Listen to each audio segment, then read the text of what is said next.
오늘 우리들에게 주시는 하나님의 말씀 예레미야서 23장 1절에서부터 6절까지의 말씀입니다.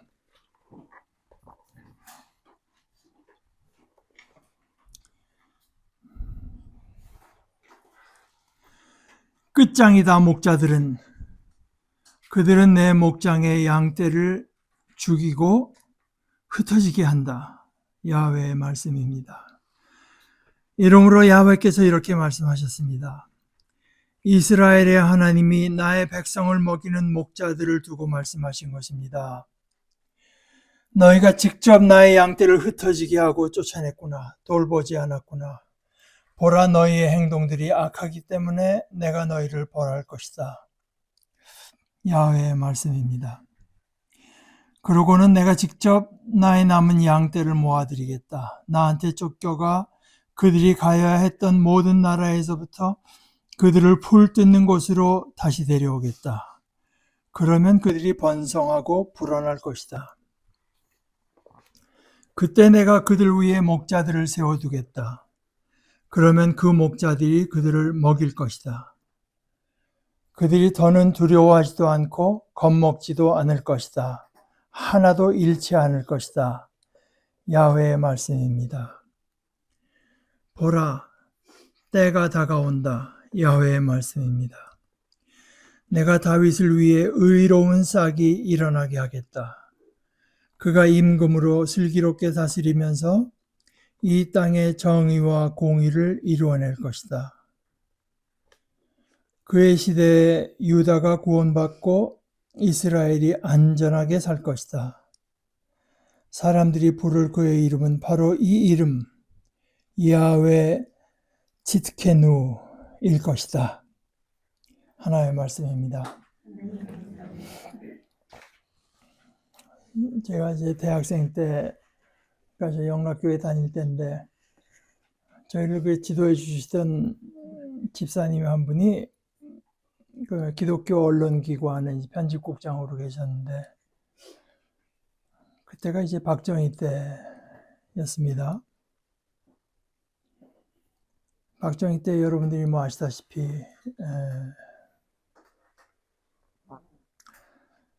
사람들의 자유를 많이 억압하고 했죠. 근데 그분이 그 언론인들 사이에서 쓰는 용어 하나를 소개해 주셨는데 그게 뭐 제가 기억이 정확한지 자신할 수는 없지만 뭐라고 그러냐면 아프가니스타니즘 그런 말이 있대요. 기자들 사이에. 근데 그거는 뭐 아프가니스탄이라고 하는 게 세계 역사에 무슨 의미 있는 사건으로 등장하기 훨씬 전에 얘기 그런 나라가 있긴 하지 그 정도로 알고 있을 텐데 기자들이 현실에 닥친 문제를 말할 수 없거나 그걸 피하는 방식으로 아프가니스탄 얘기나 하고 있다.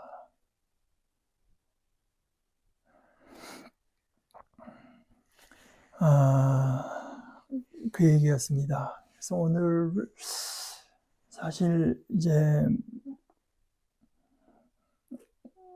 자신의 때 자신들에게 주어진 일을 독일 교회 같은 경우가 어떻게 그건 뭐 최근의 일이니까요. 마주했는가 하는 이야기를 좀 나눌까 하는데 오늘 이야기도 사실은 그렇습니다. 이게 예레미야서 21장 11절에 우리말 번역은 이렇게 말했어요. 유다 임금 집안에 대하여 마침표. 그러니까 이제 일종의 그 제목처럼 그렇게 말해놓은 것입니다. 유다 임금 집안에 대하여.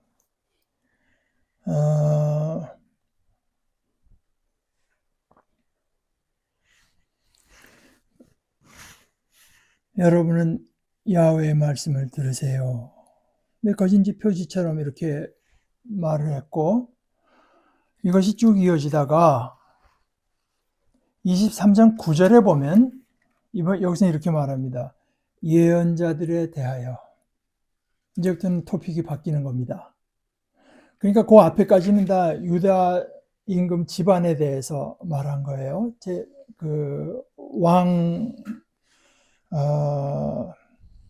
왕조의 그 집안들, 다스리는 자들에 대해서 말을 한 10가지 이제 메시지가 들어있는데, 오늘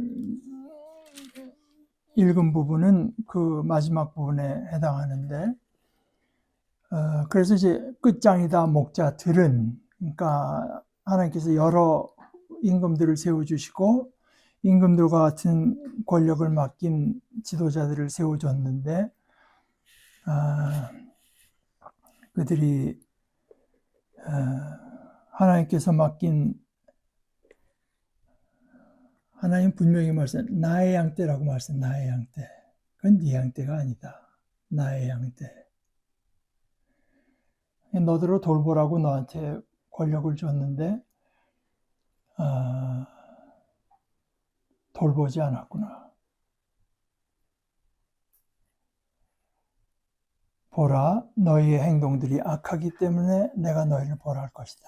그런데 돌보지 않았다고 하는데 어떻게 돌보라는 소리냐. 다시 21장 11절로 돌아가서요. 유다 임금 집안에 대하여 여러분은 야훼의 말씀을 들으세요. 다윗 집안의 여러분, 왕가니까요. 다윗 집안의 여러분, 야훼께서 이렇게 말씀, 이게 내가 야훼께 하나님께 받은 말씀입니다 하고 전하는 겁니다. 너희는 아침마다 옳게 판가름해 주어라. 이게 뭐냐 하면은 거기 덥잖아요. 그러니까 이제 아침에 선선할 때 그늘진 데서 이제 판결을 내리는 겁니다. 중요한 판결들. 다스림의 가장 핵심적인 기능 중 기능 중 하나는 사법, 다스리는 것입니다. 판결을 내리는 거예요. 그러니까 항상 사람 사이의 일에 뭐가 갈등이 있을 수 있잖아요. 우리가 공동체를 이루면서 사는데 서로 간의 그 공동체에 유익이 되도록, 공동체에 최소한 해가 되지 않고 유익이 되도록 살아가라고 하는 것을 공의, 츠다카라고 말합니다. 츠다카. 그런데 그건 츠다카고, 그런데 둘 사이에 문제가 생기잖아요. 그러면 거기 바른 판결이 있어야 될 거 아닙니까? 그걸 바로잡는 회복이 있어야 되겠죠? 그게 지금 미슈파트입니다. 구약 성경에 가장 많이 등장하는 단어라고 할 수 있겠죠. 미슈파트와 츠다카, 정의와 공의, 정의와 공의, 정의와 몇 번을 등장하는지 모릅니다. 그래서 이제 옳게 판가름해 주라고 하는 건 미슈파트에 해당되죠. 그 앞에 미하게 이거는 이제 분사형으로 되는 거고, 샤파트 이게 이제 다스리는 겁니다. 그래서 창세기, 출애굽기, 레위기, 민수기, 신명기, 여호수아, 사사기라고 이제 우리 다른 번역에는 판관기. 그 당시 이스라엘의 지도자의 가장 큰 역할 중에 하나가 판결하는 겁니다. 판결하는 거. 그래서 왕들에게 하나님께서 맡기신 가장 큰 기능도 아침마다 옳게 판가름해 주라고 했는데, 하나님 보시기에 옳은 게 뭔가? 그래서 강제로 빼앗긴 것이 있는 사람은 억누르는 사람의 손에서부터 빼내줘라. 억울한 일을 당한 사람이 없게 할 뿐 아니라 억울한 일을 당한 사람을 해방시켜주고 회복시켜주는 것이, 그것이 왕을 세우신 하나님의 뜻입니다. 목적입니다. 예수 믿는다고 하면서 이것을 모른다고 하면은 그야말로 신앙의 ABC를 모르는 겁니다. 대통령을 뽑고 국회의원을 뽑는데 이 일을 감당할 사람을 뽑을 줄 모른다고 하면은 이건 참 기독교인의 그 가장 기본적인 지식이 결여되어 있는 거라고 볼 수 있죠. 그렇게 하지 않으면 나의 노여움이 불처럼 터져나가 태워버릴 것이다. 그 불을 끌 사람이 없을 것이다. 너의 행동들이 악하기 때문이다. 내가 하나님으로부터 그런 귀한 일을 맡아가지고 억울한 사람이 없도록 하는 그 일을 안 한 그 행동이 악하기 때문에 하나님께서 이제 노할 것이다 라고 하면서 22장에 가면은 예레미야더러 너는 내려가라. 유다 왕궁으로, 가장 듣기 싫어할 사람들이 있는 왕궁이지만 가서 거기서 이 말을 해주어라. 그래서 예레미야가 전하는 겁니다. 그 뒤에 6절을 가도 야훼께서 이렇게 말씀하셨습니다. 유다의 임금 집안을 두고 말씀하시니, 예레미야는 가서 아프가니스탄 얘기를 하는 게 아니라 당신들한테 하는 얘기입니다 하고 이제 전한 거예요.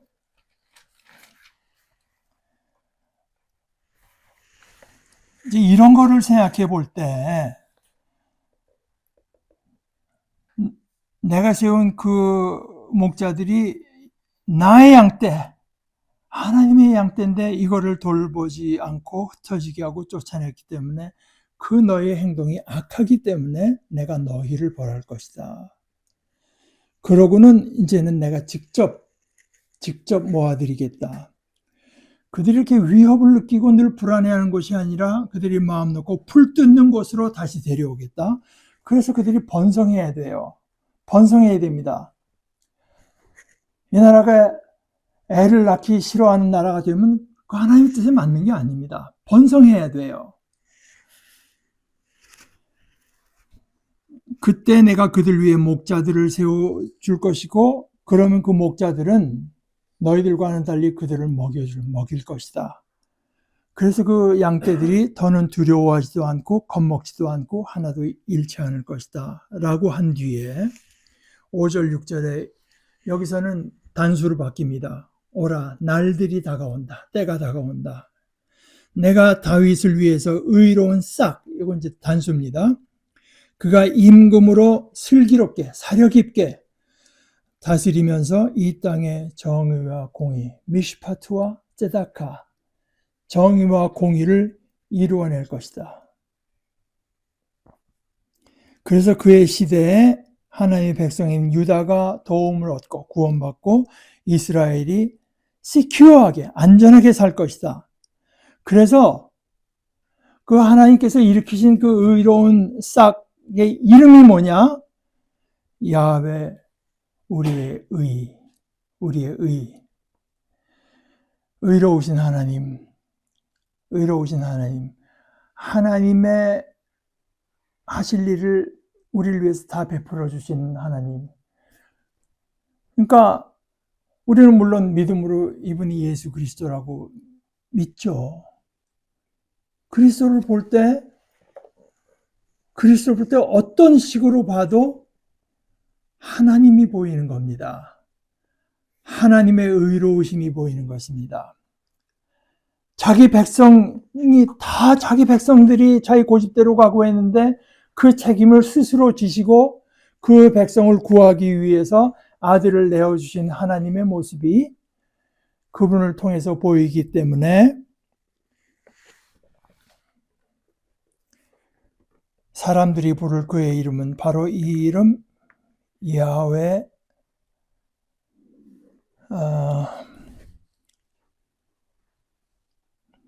지드케이누, 누는 우리의 일 것이다.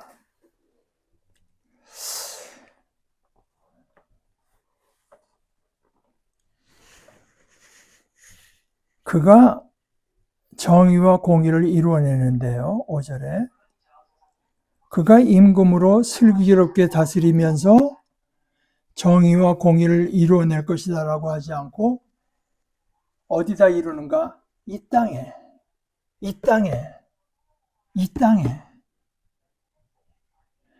우리 기독교인의 소망이라고 하는 게 하늘나라에 가면 그때 가면 바로 다 되겠지. 이 땅이야. 이건 그냥 어차피 죄악된 세상이고 그대로 가는 거 아니야. 그게 아닙니다. 이 땅에 정의와 공의를 이루어낼 것이다.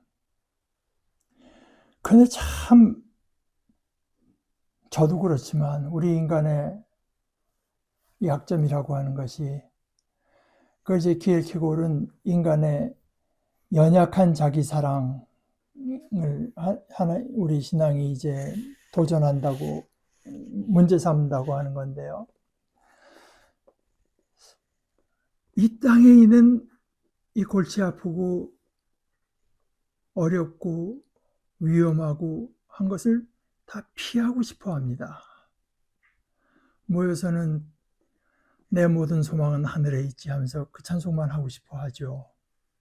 이 땅에 있는 일들, 이 땅에 정의와 공의를 이루어 주시는 우리 주님을 별로 생각하고 싶지도 않아 하고 그 주님을 따르기도 별로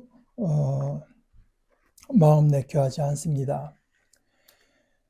심지어 나중에 히틀러를 이제 몰아내기 위해서 나섰던 본회퍼 목사지만 그 전에 뭐 중요한 일이 눈에 띄어서 그랬겠죠. 영국에 있는 그 독일인들을 위한 교회를 맡아서 일을 하려고 했어요. 그때 이제 그의 스승볼 때는 칼 바르트라고 하는 신학자가 너 지금 무슨 소리 하냐? 영어대로 하면 Your own church is on fire. 지금 네 교회에 불이 나 있다. 지금 네 교회에 지금 네 교회가 불이 타고 있다. 지금 영국에 가서 그런 거 할 때가 아니다.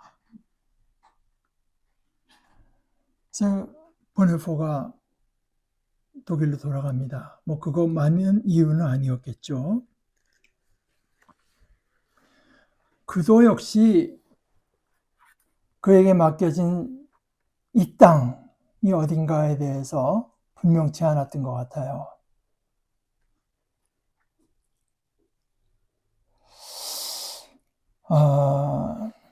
여기 이제 제가 갖고 온 책은 교회사 책인데 이게 이제 영국의 그 개신교 회하고 가톨릭이 같이 쓴 교회사 책입니다. 그러니까 이제 공통적인 입장을 갖고 기술해 보자 그래갖고 유수한 교회사 전공자들이 같이 모여서 그런데 이게 한 400페이지가 좀 넘는데 그 중에서 2000년의 교회사를 다루지만 그 중에서 이제 그 히틀러가 등장할 그 배경과 그때 그게 한 40페이지 정도를 할애해서 그 당시의 상황을 이야기하고 어떻게 해서 이런 일이 일어날 수 있었고 그때 독일 교회는 어떻게 이제 반응했는가 가톨릭도 그렇고 개신교도 그렇고 하는 이야기를 상당히 자세하게 이제 길게 기록했습니다. 근데 제가 몇 군데를 좀 발췌해서 여러분께 읽겠습니다. 시작을 이렇게 해요. 독일 제3 Third Reich 그 제3제국 시기에 대한 수많은 주제, 거기 뭐 많은 주제가 있을 거 아닙니까? 그거를 그 제국에 많은 일이 일어나는데 교회를 떼놓고 생각할 수가 없다. 그 일은 교회와 관련하여 보지 않으면 거의 논의하기가 어렵다. 교회가 그만큼 깊이 거기에 관련되어 있다. 이런 겁니다. 그래서 소위 히틀러가 내세운 것이 이제 국가사회주의. 그 뭐 말은 좋은 말 아닙니까? 국가를 위하고 뭐 사회에 유익하게 안 되는 거겠죠. 그런데 그 좋은 말들에 주의라고 하는 게 들어가는 순간에 이 온갖 이상한 짓을 이제 정당화하게 됩니다. 저는 그것이 한국교회에서는 히틀러 때 국가사회주의에 해당한 것이 한국 상황에서는 반공주의라고 생각해요. 공산주의 우리가 당연히 반대하고 거기에 자리 잡지 못하게 해야죠. 근데 그것을 하나의 주의로 만들어서 그것을 내세워서는 다른 모든 것을 억압하는 이제 그 무기로 사용하는 경향이 제가 보기엔 최소한 제가 철들고 나서 한 50년 이상은 지속되고 있는 것 같습니다. 여기서 이렇게 말해요. 그 국가사회주의를 개신교가 처음에는 잘 조금 애매하니까 그랬는데 정체가 점점 드러나는데도 거기에 대해서 반대하지 않았을 뿐 아니라 나중 가서는 아주 적극적으로 찬동하는 사람들끼리 생겨났어요.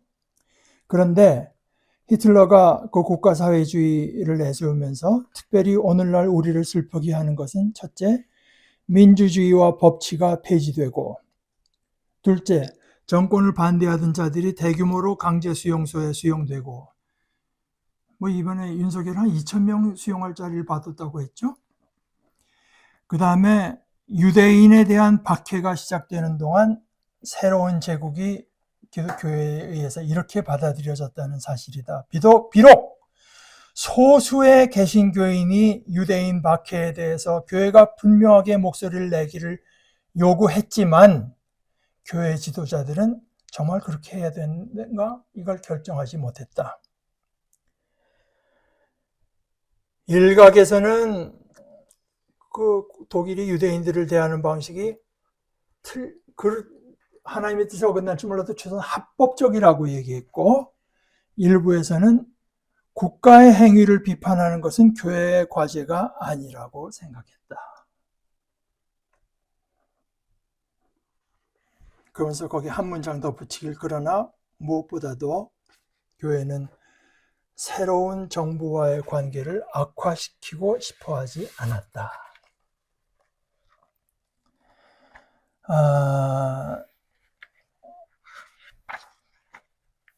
그래서 결국은 이제 유대인들을 핍박하고 뭐 이런 일들이 노골적으로 드러나면서 개신교회도 거기에 대해서 어물쩡 그냥 넘어가는 상태. 그래서 1933년 9월에는 개신교 교회를 어용기관, 그 정부의 뜻에 맞추려는 히틀러의 목적이 달성된 것처럼 보였다. 그러나 개신교 교회가 이렇게 최악의 상태에 처했을 때 반대 세력도 바로 움직였다. 그래서 훗날 고백교회가 된 교회 운동과 목회자 운동인데 그게 생겨났다. 독일의 저쪽 그 본, 서쪽의 본 대학의 신학 교수였던 칼 바르트가 이를 결정적으로 주동했다. 1933년 여름 그 전국적인 열풍 속에서 널리 보급된 오늘의 신학적 실존이라고 하는 글을 출간합니다. 여기에서 그는 개신교 교회가 정치에 감염된 교회 개혁으로부터 떠나 교회의 본질과 사명에 대해서 성찰해야 한다고 외치고, 그래서 거기 상응해서 많은 사람들이 질문을 던지기 시작했어요. 그 다음 해에는 다양한 반대 집단의 대표자들이 연합하고 바르멘 게마르케라는 지역에서 제1차 제국 고백총회를 가졌다. 그리고 그때 총회원들이 신학 선언을 채택했는데 이것이 유명한 바르멘 데클러레이션, 바르멘 선언이라고 하는 선언을 이제 하고 우리는 이 길로 간다. 이것이 바르멘 선언, 1934년의 바르멘 선언은 1517년에 있었던 종교개혁 이후에 처음으로 루터교회, 개혁교회, 연합교회, 그러니까 이제 신교회, 개신교인들이 공동의 목소리를 냈고 바르멘 선언에서 고백교회가 태어났다. 사실 이게 그 1933년 바르멘 하기 전에 그 악화되고 있을 때 그걸 살펴본 사람들이 히틀러가 내세우던 국가사회주의하고 기독교는 서로 조화시킬 수 있다. 이렇게 말한 기독교 지도자들이 많이 있었습니다. 심지어 양쪽이 통합될 수 있다고도 믿었다. 그러나 어떤 신학적인 입장을 분명히 하고 질문을 던지기 시작하면서 이 고백교회의 입장은 그에 반대했죠. 그래서 1934년 이후라도 교회는 히틀러가 내세우는 국가사회주의가 그 자체로 하나의 종교로 발전했다고 하는 것을 알아차렸어야 한다. 거기에 대해서는 어떤 반론도 던지지 못하게 하고,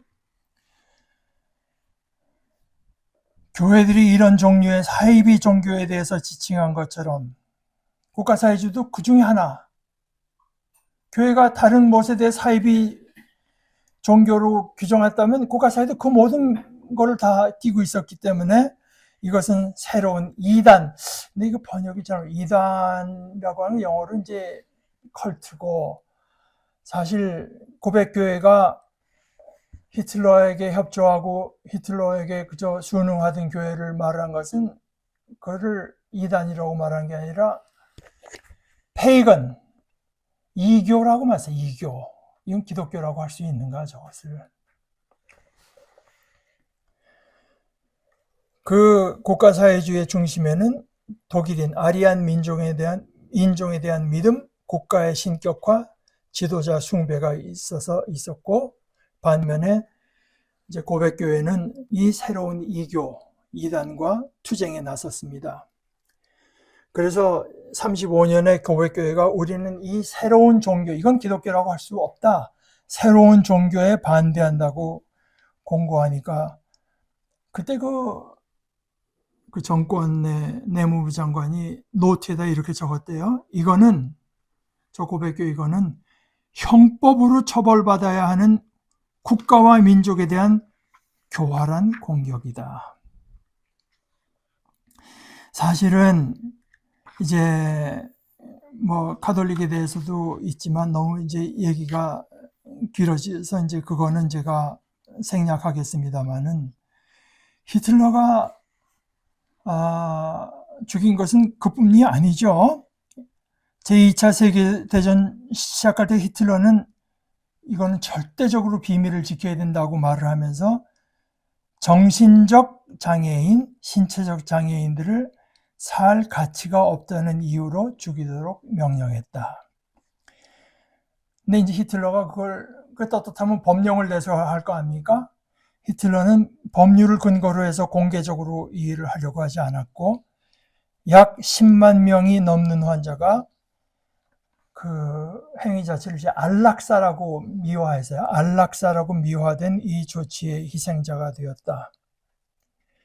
교회는 이 살인의 직접적인 증인이었는데, 왜냐하면 교회의 의료시설과 요양시설에 많은 장애인이 있었기 때문에 교회가 특별히 이제 더 공격을 받았죠. 교회는 환자들을 죽이라는 명령에 대해서 유대인 박해보다 훨씬 더 강하게 저항했다. 의사, 간호사, 목사들은 환자를 구하기 위해서 노력했다. 그때 뭐 어떤 독일의 주교 하나가 설교 중에 한 얘기도, 그 어떤 위원회가 자신들의 판단에 따라서 이제 인용부호를 붙여서 생명으로서의 가치가 없는 비생산적인 사람의 명단에 어떤 사람을 올린다고 이제 이런 식으로 말을 했어요. 1941년 8월 24일에 히틀러는 안락사 조치를 공식적으로 중단했다.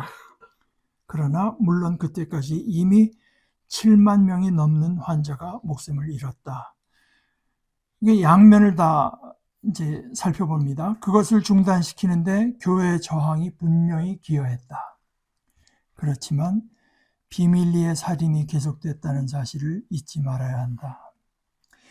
보네포가 잡혀가지고 교도소에 있다가 마당을 걸을 때, 거기서 이제 나온 얘기입니다. 그때 이제 동료 같이 갇혔던 사람이, 당신은 보니까 그리스도인이고 신학자인데 심지어 어떻게 그런 그 정권을 몰아내기 위해서 히틀러에 대한 적극적인 저항에 어떤 책임성을 가지고 참여할 수 있었느냐.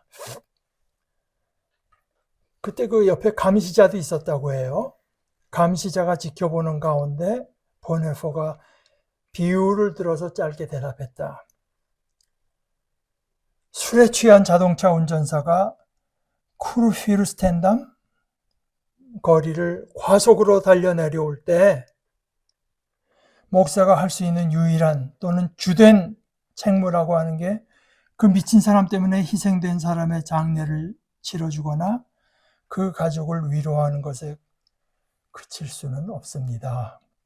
더 중요한 의무는 그 술에 취한 자를 운전대에서 끌어내리는 것입니다. 여러분들은 혹시 좀 기회가 되면은 이거 뭐 그렇게 교회사 책 치고 그렇게 두꺼운 거 아니니까 가까이 두고 교회사 공부도 좀 하시면 좋겠는데 내용이 많습니다만은 한 가지 더 추가하자면 이 모든 일이 다 끝나고요. 소위 라인강의 기적이라고 해서 독일이 부흥하지 않습니까? 그래서 그 독일이 그때 이제 동서독으로 나눠졌죠. 그리고 서독의 첫 번째 총리가 이제 됐던 그 총리의 이름이 콘라드 아데나워. 아데나워 총리가 자기가 뭐 이거 어디 출간할 용으로 쓴 글은 아니고 누구와의 편지에서 이제 자기 입장을 썼는데 그래서 이건 아직 준비가 안 되니까 출간하지 말라고 하면서 보낸 글이 이제 여기 소개가 돼 있어요. 이게 1952년인가 뭐 썼다고 하는 것 같아요. 내 생각에는 독일 민족과 주교와 성직자들은 강제 수용소에서 일어나는 일과 관련하여 커다란 죄를 지었습니다. 그것은 단순히 히틀러만의 죄는 아닙니다. 이미 그것이 너무 진행되고 대세를 이루고 이렇게 한참 지난 후에는 아마 누구라도 더 이상 어떻게 해볼 수 없게 됐다고 하는 것은 아마도 사실일 것입니다. 그렇게 이렇게 그 이전 시기에 죄를 지은 것입니다.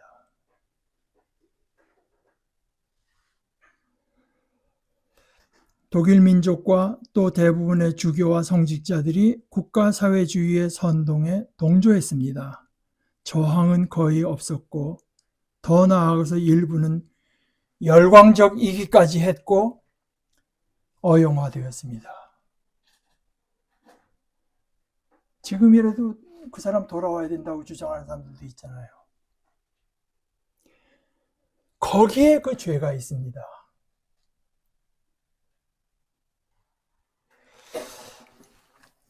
이 양반이 뭐라고 말하냐면 그 밖에 비록 수용소에서 무슨 일이 일어난가 구체적으로 일 전체를 알지 못했다고 할지라도 개인적인 자유와 모든 법의 원칙이 짓밟혔고 강제 수용소에서 잔혹한 행위가 저질러지고 있었고 비밀 경찰과 나치 친위대 또 폴란드와 러시아에서 우리 군대가 시민에게 유례없는 잔혹한 행위를 했다는 것을 사람들은 알고 있었습니다.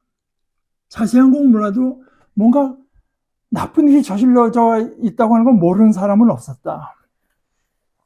그러면서 이제 나중에 나는 만일 모든 주교가 어떤 특정한 날, 어떤 특정한 주의를 정해서 공개적으로 설교 강단에서 이것에 반대하는 입장을 표명했다면 훨씬 더 많이 막을 수 있었을 것이라고 믿습니다. 그런데 그런 일은 일어나지 않았고 이에 대해서 어떤 사죄하는 말도 없습니다. 근데 이것은 오역인 것 같아요. 영어로는 핑계거리가 없습니다. And there is no excuse for that.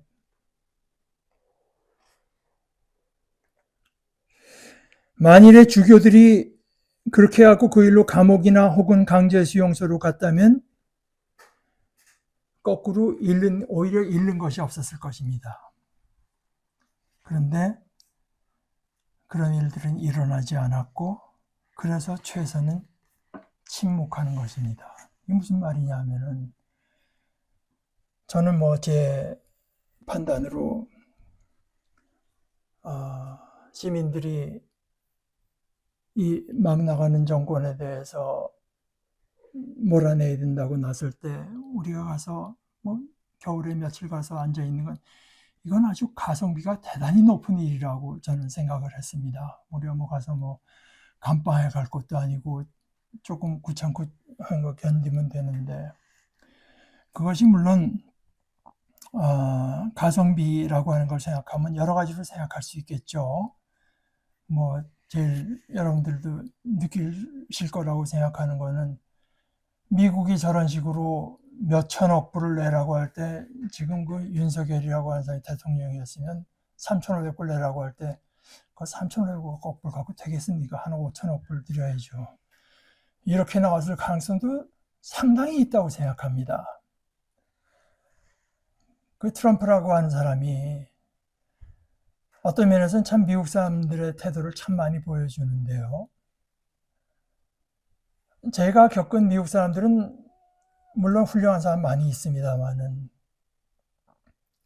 적지 않은 미국 사람들이만 제가 이제 미국 가서 얼마 안 됐을 때 느낀 겁니다. 제 비유를 들자면 뭐 비가 오는데 조금 처마 밑에 이렇게 들어가 있는데 한 사람이 비를 맞을 것 같아서 이렇게 들어오라고 자리를 양보해주면 미국 사람들은 고맙게 생각하고 하는 게 아니라 얘가 내 힘에 밀렸다고 생각을 해요.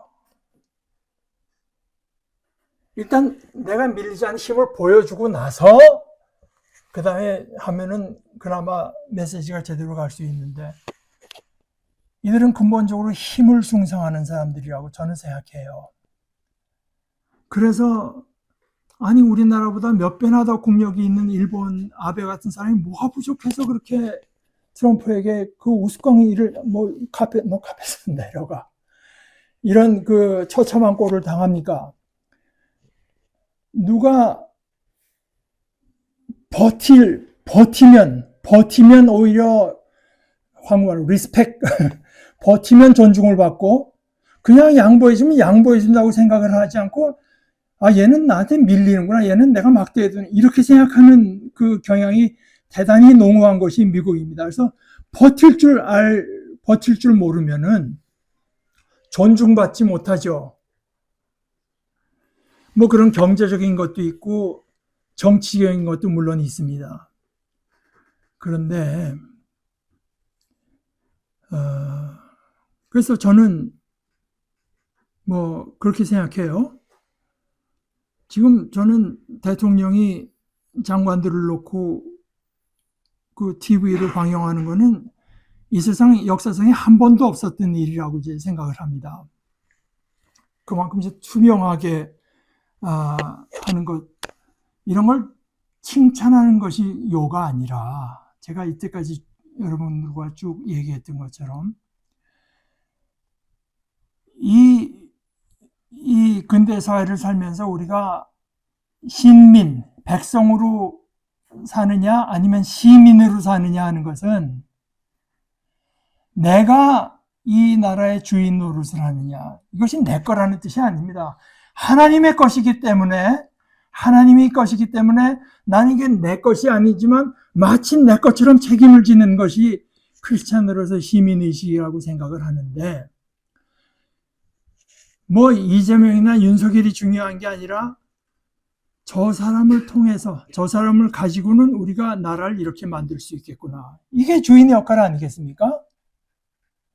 내가 일꾼을 제대로 써서 우리 서로에게 좋은 일, 정의와 공의가 서는 나라를 세워나갈 수 있겠구나 하는 관점에서 택해야죠. 뭐 그 사람을 찬양하고 이런 게 무슨 의미가 있습니까? 그러나 지금 뭐 그 사람에 따라서 칭찬만 하는 것도 곤란하고 마치 무슨 제일 곤란한 것은 자신이 무슨 평론가나 된 것처럼 쟤는 뭐 저런 건 잘하는데 저건 뭐 이런 식으로 점수나 매기 있는 것도 참 곤란한 태도고 언제 뭐 실수하면은 그거 자꾸 자꾸 이제 자기는 남들이 잘 알지 못하는 뭐 대단한 지식이나 있는 것처럼 하는 것도 그것도 곤란한 태도지만 역시 가장 중요한 것은 이 사회의 주인 노릇하는 거. 내가 이 사회를 이런 사회로 만들고 가고 싶은 마음이 있고 뜻이 있고 생각이 있을 때 이 사람이 여기에 강점이 있고 저런 일을 하고 있으니까 우리가 이런 식으로 갈 수 있겠다고 하는 이런 생각을 하는 것이 바로 우리 주님께서 왕노릇 하셔서 공의와 정의, 미슈파트와 츠다카를 세워나가시는 일. 그런데 어디다 세우느냐?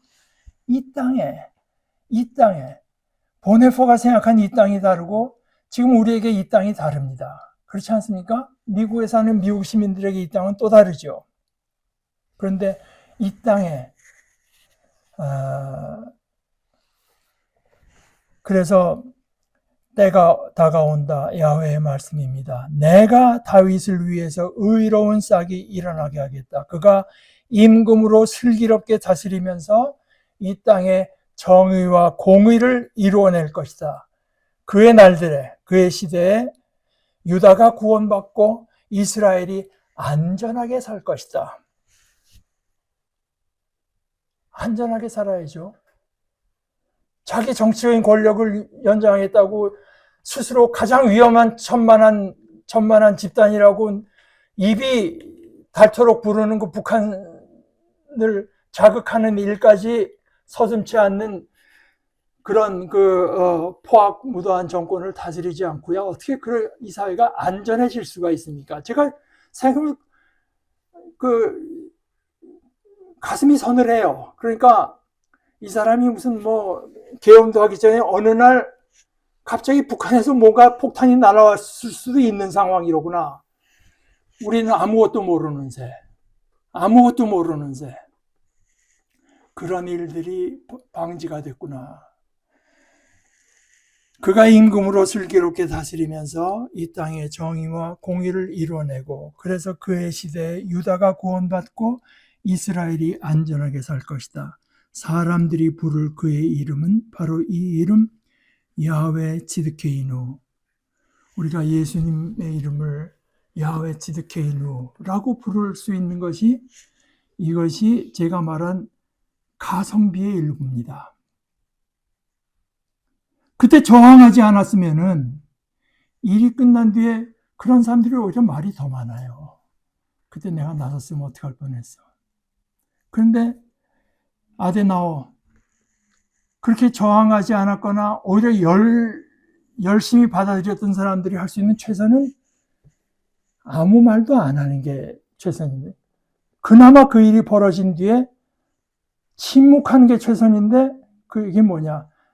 오히려 그런 사람들이 이 말 저 말이 많다고 하는 얘기죠. 지금 주교들도 그렇고 교회 지도자들도 그렇고 그래서 저는 그렇게 생각합니다. 우리가 그리스도께서 이루시는 이 일에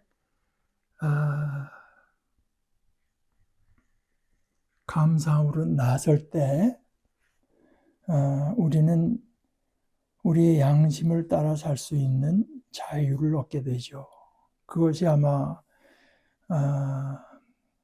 우리가 누리게 되는 가장 큰 혜택 중에 하나일 거라고 생각합니다. 우리 같이 기도하십시다. 하나님 아버지께서는 저희들이 의롭고 또한 정의롭게 살게 하기 위해서 많은 지도자들을 보내주시는데 무엇보다 저희들은 그 일